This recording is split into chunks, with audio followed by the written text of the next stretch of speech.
రాజకీయాలు ఎలా ఉన్నా గ్రామాల్లో ఘర్షణ పడద్దు అని చెప్పి, రాజకీయాలు ఎలా ఉన్నా ఎవరు నమ్ముకున్న పార్టీకి వాళ్ళు ఉన్నా గ్రామాల్లో ఘర్షణ పడద్దు అని చెప్పి వీలైతే ఇద్దరు పెద్ద మనసు చేసుకొని ఒక వేదిక మీద నుంచి ప్రకటన చేయాలి. ఇక్కడ ఎమ్మెల్యే, మాజీ ఎమ్మెల్యే, మేము గెలిచినా ఓడినా మేమే కదా. ఇవాళ గెలిచినైనా మొన్న ఓడినైనా, ఓకే, మొన్న గెలిచినైనా ఇవాళ ఓడినైనా. కాబట్టి మేము గెలిచేది ఓడేది మేమే కదా. మా కోసం మీరెందుకు ఘర్షణ పడతారు? ఓటేసేటప్పుడు మాకు ఓటేయండి, అభిమానం ఉంటే మా కోసం ప్రచారం చేయండి, అంతేగాని మా కోసం మీరు ఘర్షణ పడద్దు, మా కోసం మీరు కక్షలు పెట్టుకోవద్దు, మా కోసం మీరు కత్తులు రాడ్లు పట్టద్దు, మా కోసం మీరు బాంబులు సమకూర్చుకోవద్దు అనే విషయంలో నిజంగా పేద ప్రజల మీద, పేద ప్రజల బతుకుల మీద వీళ్ళకు గౌరవం, అభిమానం ఉంటే ఒకే వేదిక మీద నుంచి వీళ్ళు స్టేట్మెంట్ ఇస్తే పోయేదేంది? ఒకరు గెలుస్తారు, ఒకరు ఓడతారు కదా. ఇక్కడ ఒకరు గెలుస్తారు, ఒకరు ఓడతారు కదా. ఈ రెండు పార్టీల అధినేతల నుంచే కూడా ఈ ఘర్షణలు పెరుగుతున్నాయి కదా. కాబట్టి ఒక వేదిక నుంచి ఒక స్టేట్మెంట్ ఇస్తే పోయేదేంది? ఇప్పుడు గ్రామ అభివృద్ధి కోసం, నియోజకవర్గ అభివృద్ధి కోసం కలిసి పనిచేస్తారు కదా.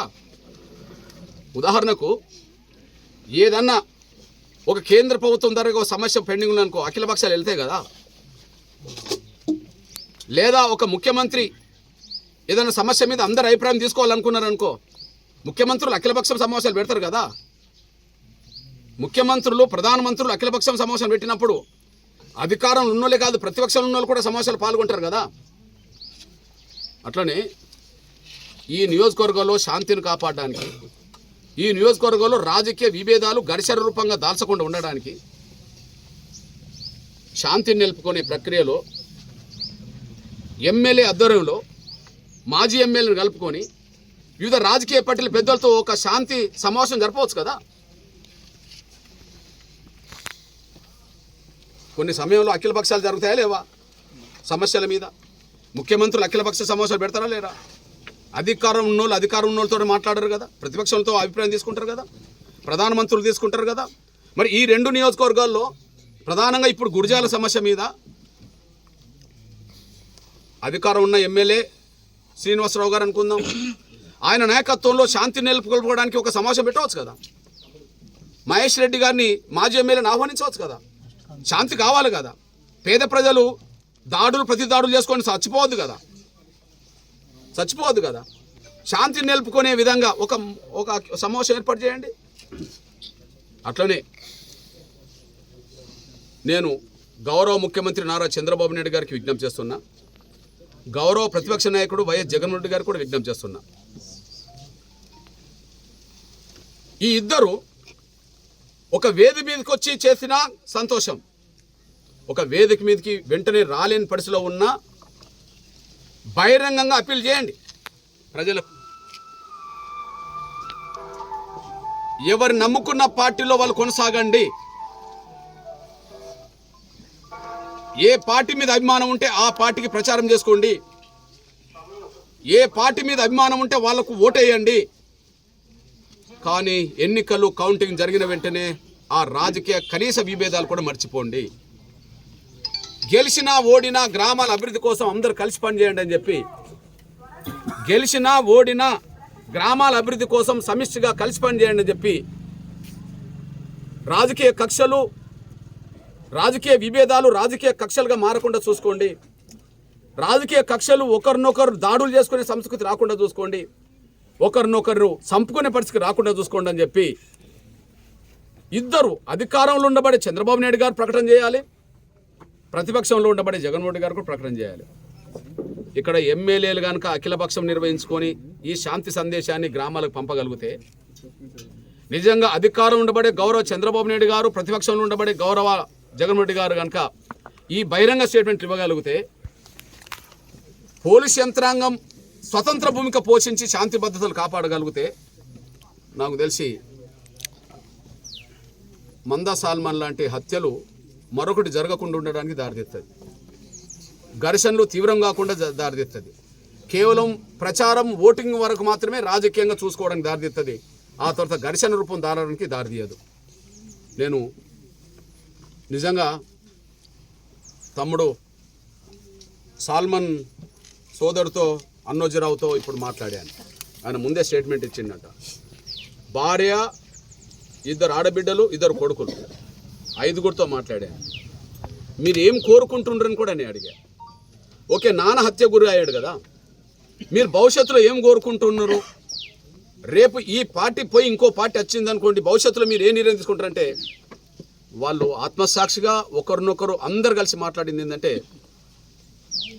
రాజకీయ కక్షల వల్ల మా తండ్రిని మేము కోల్పోయాం, మా తండ్రి చంపబడ్డాడు, కానీ భవిష్యత్తులో మా ఊర్లో చుట్టుపక్కల ఎక్కడైనా సరే ఈ రాజకీయ కక్షల వల్ల మరొక్కరిని కోల్పోవద్దు, మరొక హత్య జరగద్దు, ఈ గ్రామం నుంచి మొదలుకుంటే ఎక్కడ కూడా జరగద్దు. మా తండ్రిని కోల్పోయిన బాధ మాకు ఎంత ఉన్నదో, రేపు ఇంకోరు తండ్రిని కోల్పోయినా కూడా అదే బాధ కుటుంబంలో ఉంటుంది. కనుక మేము ఎట్టి పరిస్థితుల్లో ప్రతీకారాన్ని కాదు, శాంతిని మాత్రమే కోరుకుంటున్నాం. ఈ పిన్నెల్లి గ్రామంలో మరో హత్య, మా నాన్నలాగా మరో హత్య గురిగా వద్దని చెప్పి మాత్రమే, ఇప్పుడే కాదు భవిష్యత్తులో కూడా మేము దాన్ని కట్టుబడి ఉంటామని చెప్పి ఒక పెద్ద మనసుతో వాళ్ళు మాట్లాడారు. చిన్నపిల్లలైనా పెద్ద మనసు చేసుకొని చాలా గొప్పగా మాట్లాడారు. నేను వాళ్ళని మనస్ఫూర్తిగా అభినందిస్తున్నాను. కేవలం వాళ్ళ బాధల్లో భాగస్వామ్యం కావడానికి మాత్రమే వచ్చాను, వాళ్ళ బాధల్లో భాగస్వామ్యం కావడానికి మాత్రమే వచ్చేసాను. కానీ వాళ్ళతో మాట్లాడిన తర్వాత వాళ్ళలో పెద్ద మనసు కూడా చూశాను. నేను వాళ్ళతో మాట్లాడిన తర్వాత వాళ్ళలో పెద్ద మనసు చూశాను. మా నాన్న హత్యే చివరి హత్య కావాలి ఈ గ్రామంలో. అది చాలా గొప్ప మాట. ఎవరైనా ఒక కుటుంబంలో ఒక మనిషి హత్య గురైన తర్వాత వాళ్ళ మనసులో ఎంత ఉన్నా కూడా వాళ్ళు ఖచ్చితంగా మా నాన్నను ఇట్లా చేసిన వాళ్ళను మేము వదిలిపెట్టమని మాట్లాడిన మాటలే ఎక్కువ ఉంటాయి. కానీ ఇక్కడ మా నాన్న హత్యే చివరిది కావాలి, ఇంకెప్పుడు కూడా ఇట్లాంటివి జరగొద్దని మేము కోరుకుంటున్నామని చెప్పి నిజంగా మందా సాల్మన్ భార్య అదే చెప్పింది, 2 కొడుకులు అదే చెప్పారు, 2 ఆడబిడ్డలు అదే చెప్పారు, తమ్ముడు అన్నోజీరావు కూడా అదే చెప్పాడు. ఆ విషయంలో నేను వాళ్ళను అభినందిస్తున్నా. అట్లాంటి సంస్కృతి, అట్లాంటి ఆలోచన ప్రజల్లో పెరగాలి, ముఖ్యంగా పేద వర్గాల్లో పెరగాలి. ఇక్కడ అధికారంలో ఉన్న వాళ్ళు 2 పార్టీలు కావచ్చు, 2 సమూహాలే. అక్కడ అధికార ప్రతిపక్షంలో ఉన్న వాళ్ళు, ఇక్కడ ప్రతిపక్షంలో ఉన్న వాళ్ళ సమూహమే ఆడ ప్రతిపక్షంలో ఉన్నది, ఇక్కడ అధికారంలో ఉన్న సమూహమే ఆడ అధికారంలో ఉన్నది. వాళ్ళు ఎక్కడ కూడా ఎదురెదురుగా దాడులు చేసుకోవట్లేదు, ఎదురెదురుగా ఇట్లాంటివి తీసుకొచ్చుకోవట్లేదు. కానీ వాళ్ళని నమ్ముకున్న వాళ్ళే ఇట్లాంటి పరిస్థితులు తీసుకొచ్చుకుంటారు. కనుక అవి తగ్గాలి. తగ్గడం కోసం వాళ్ళ బాధ్యత వాళ్ళు తీసుకోవాలి. వాళ్ళు బహిరంగ ప్రకటన చేయాలా. ఇవాళ అధికారంలో ఉన్నారు, అధికారం ఎవరికన్నా శాశ్వతమా? కాదు కదా. మరి ఇదే ప్రతీకారం గురించి వచ్చేటోళ్ళు కూడా ఆలోచిస్తే ఇవి పెరుగుతాయి కదా. మళ్ళీ వచ్చేటోళ్ళు కూడా శాశ్వతం కాదు కదా. ఇప్పుడు అధికారం శాశ్వతం కాదనుకుంటే 2014 నుంచి 2018 వరకు ఒక బాబు గారు ఉన్నారు. మళ్ళీ అధికారం పోయింది కదా, జగన్మోహన్ రెడ్డి గారు వచ్చారు. జగన్మోహన్ రెడ్డి గారి అధికారం శాశ్వతమైందా? కాదు.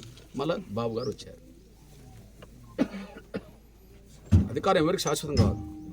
కానీ శాంతిని నిలుపుకునే దిశగా రాజకీయ పెద్దలు ఆలోచించుకోవాలి, ప్రజలకు అప్పీల్ చేయాలి అని చెప్పి నేను విజ్ఞప్తి చేస్తున్నా. ఈ విషయంలో నిజంగా చూడండి ఆ ఇల్లు, ఆ ఇంటి పరిస్థితి. రాజకీయ ఘర్షణలో దాడులు గురై చంపబడుతున్నది, జెండాలు మోస్తున్నది ఈ కుటుంబాలే, పేదలే. కానీ బాగుపడ్డది ఏమున్నది? వాళ్ళు ఏమైనా బంగ్లాలు కట్టాలి, రేకుల షెడ్డు, ఆ రేకుల షెడ్డు మీద అది కొట్టుకెళ్తుందేమో అని చెప్పి దాని మీద ఒక బండలు, ఇంట్లో 4 కూర్చోవడానికి అవకాశం లేని పరిస్థితి, పేదరికం. నేను విజ్ఞప్తి చేస్తున్నా, కలెక్టర్ ఈ కుటుంబాన్ని ఆదుకోవాలి, ఇక్కడ ఎమ్మెల్యే కూడా ఈ కుటుంబాన్ని ఆదుకోవాలి, ముఖ్యమంత్రి కూడా ఈ కుటుంబాన్ని ఆదుకునే విధంగా నిర్ణయాలు తీసుకోవాలి. రాజకీయాలు చూడొద్దు, రాజకీయ విభేదాలు చూడొద్దు, రాజకీయ విభేదాలు చూడొద్దు. చంపబడ్డది ఒక పేద దళిత కుటుంబం బిడ్డ చంపబడ్డాడు. ఆ కుటుంబాన్ని ఆదుకునే దిశగా ఎంత వీలైతే అంత పెద్ద మొత్తంలో ఆదుకునే దిశగా